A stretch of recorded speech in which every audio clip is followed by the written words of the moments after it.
Donc, tout d'abord, une petite présentation rapide de BPI France. Ensuite, je parlerai de dispositifs dédiés spécifiquement à l'hydrogène et puis de nos financements génériques que l'on a au fil de l'eau. Donc, rapidement, BPI France, je ne vais pas tout représenter, on peut passer. Donc, on a différentes missions. On va se focaliser nous, sur la partie innovation et puis financement. Passer. Et globalement, nous, on intervient plus en aval sur comment financer des innovations, des briques technologiques pour des offreurs de technologies. Et puis, à l'autre bout de la chaîne, quand les technos sont matures, financer leur déploiement. Par des prêts bonifiés, etc. On a tout un tas de... Là, on a plus la casquette de banquier. Entre les deux, c'est pas là où on est le plus efficace. Sur la partie expérimentation, montée en puissance, il y a des dispositifs beaucoup plus adaptés. On peut avancer. Hop. On a aussi une offre sur les diagnostics. On a entre autres des diagnostics type décarbonation, écoflux, qui permettent à des entreprises de se faire un bilan sur leur consommation énergétique et de pouvoir les orienter vers des nouvelles technologies, le cas échéant, dont l'hydrogène quand c'est naturel.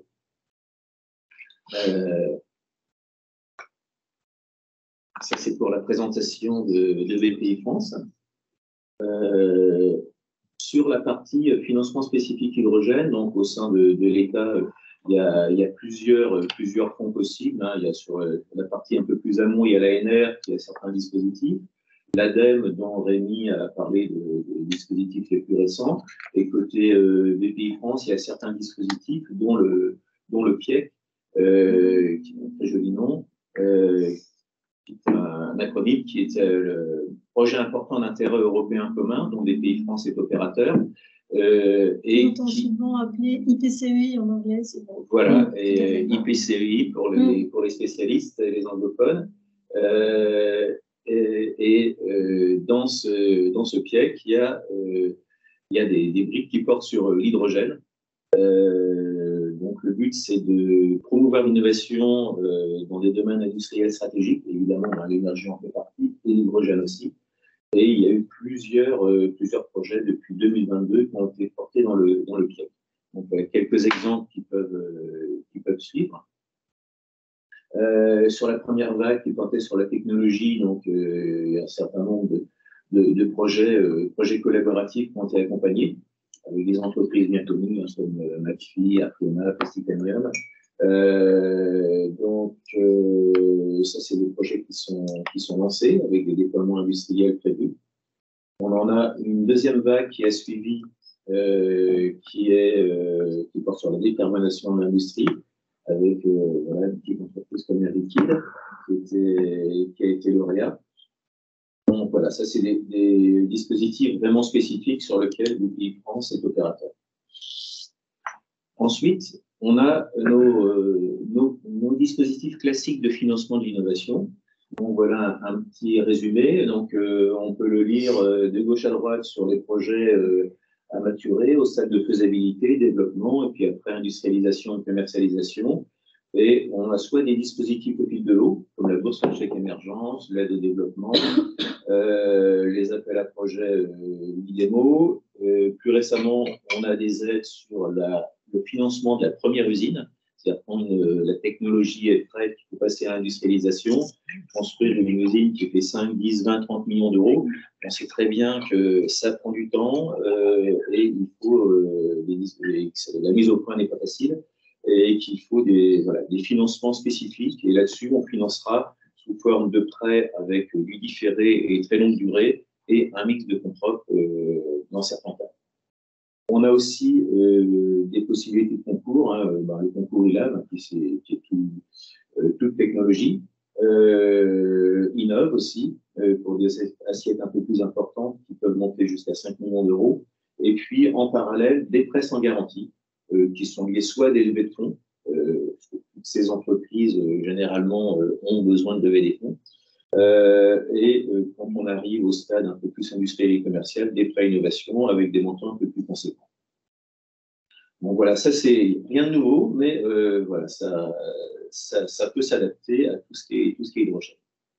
Ensuite, plus spécifiquement sur la deep tech. Donc, la deep tech, ça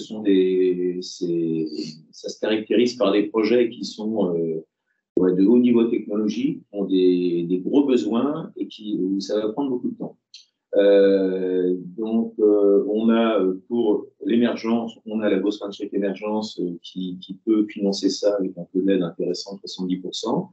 Et on enchaîne par des aides au développement du tech qui sont un mix de subventions et d'avances récupérables qui peuvent permettre de passer à un niveau de terrain plus important. On peut continuer.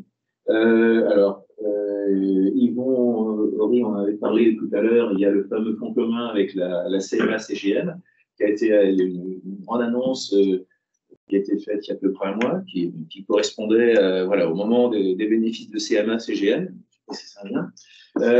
Et donc, l'idée, c'est de décarboner la filière maritime. Et les projets hydrogène, évidemment, en font partie. Les équipes sont en train de se mettre en place et l'idée, c'est que ça soit opérationnel à partir du deuxième semestre 2023 et ça se caractérisera par deux approches, les aides à l'innovation et des apports en fonds propres pour certaines entreprises. Donc, c'est un début, on va voir ce que ça va donner, mais il y a pas mal d'attentes, surtout en Bretagne, autour des projets de navires. On peut continuer.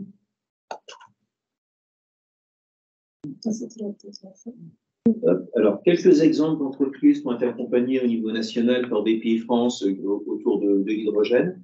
Donc, une entreprise du côté de Nice qui porte un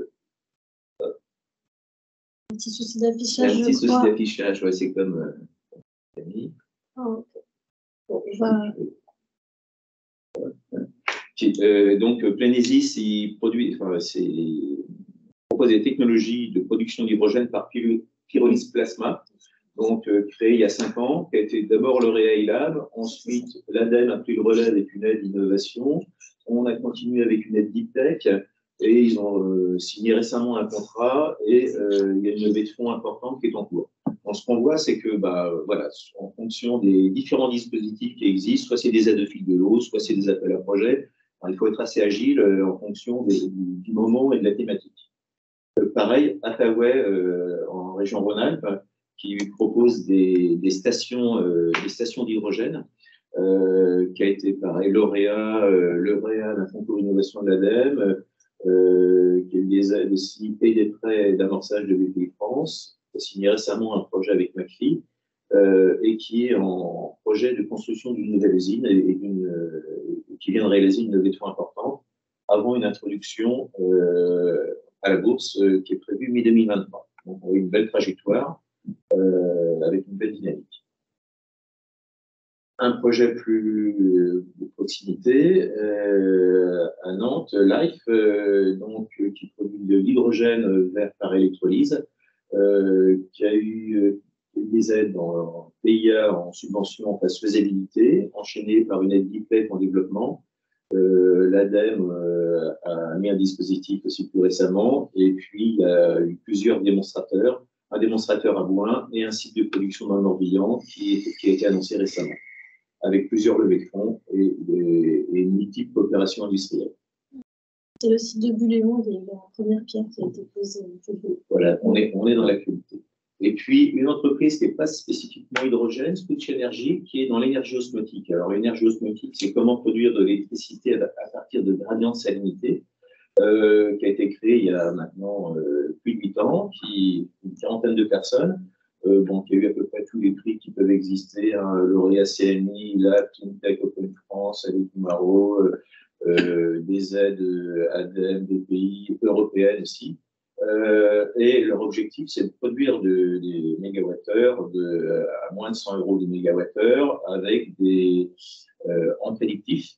Donc, l'énergie osmotique, c'est pas comme l'éolien ou le solaire, il n'y a pas c'est pas alternatif, et avec une possibilité de produire plusieurs térawattheures ou une centaine de térawattheures si on se projette au niveau international. Donc, ils ont déjà fait plusieurs levées de fonds. Ils ont un accord avec la Compagnie nationale du Rhône pour un démonstrateur dans l'Esper du Rhône. EDF devrait enchaîner.